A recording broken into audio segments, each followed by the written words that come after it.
Quelles sont les mesures à prendre en cas d'acouphène?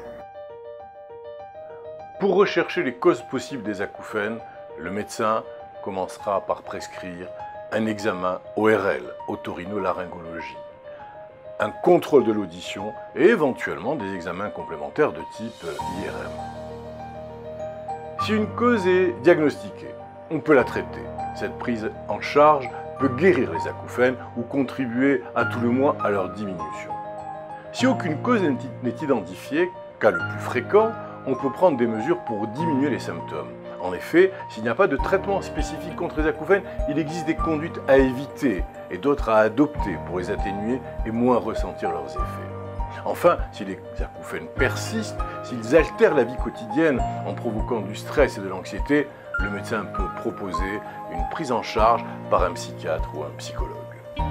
La pose dans l'oreille d'un générateur de bruit, c'est-à-dire un petit appareil qui ressemble à une prothèse et produit un bruit de fond, peut masquer les acouphènes.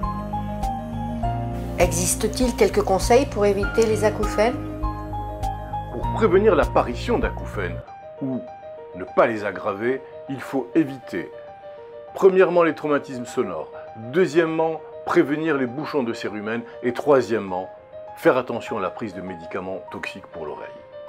Alors, restez vigilant par rapport à l'environnement sonore, c'est-à-dire évitez de vous exposer à des bruits trop forts et prolongés. À titre informatif, on considère qu'il y a un danger pour l'oreille dans les environnements où le son va dépasser 85 décibels.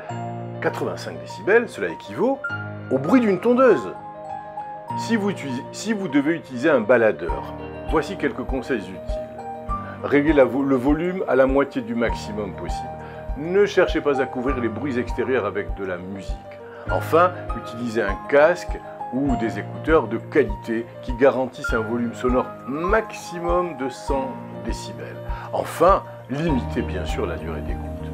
Si vous devez assister à des concerts ou si vous allez en discothèque, soyez vigilants. Éloignez-vous des enceintes. Faites des pauses. Enfin, évitez, particulièrement dans ce contexte, l'abus d'alcool et la prise de médicaments qui pourront altérer la perception auditive. Cela peut en effet atténuer la sensation de douleur des oreilles qui représente un signe d'alerte. Si vous ne pouvez éviter l'exposition à un bruit fort, portez des protections adaptées. Prendre soin de ses oreilles au quotidien. Pour prévenir les bouchons de cérumen, limitez l'utilisation de coton-tige. Pour vous nettoyer les oreilles, utilisez plutôt le coin d'une serviette humide sans pénétrer à l'intérieur des oreilles. Enfin, si vous devez prendre des médicaments, vérifiez une éventuelle autotoxicité. Et pour l'aspirine ou des anti-inflammatoires non stéroïdiens, demandez conseil à votre pharmacien ou à votre médecin traitant. En effet, à forte dose, ces médicaments peuvent être toxiques pour l'oreille et favoriser la survenue d'acouphènes.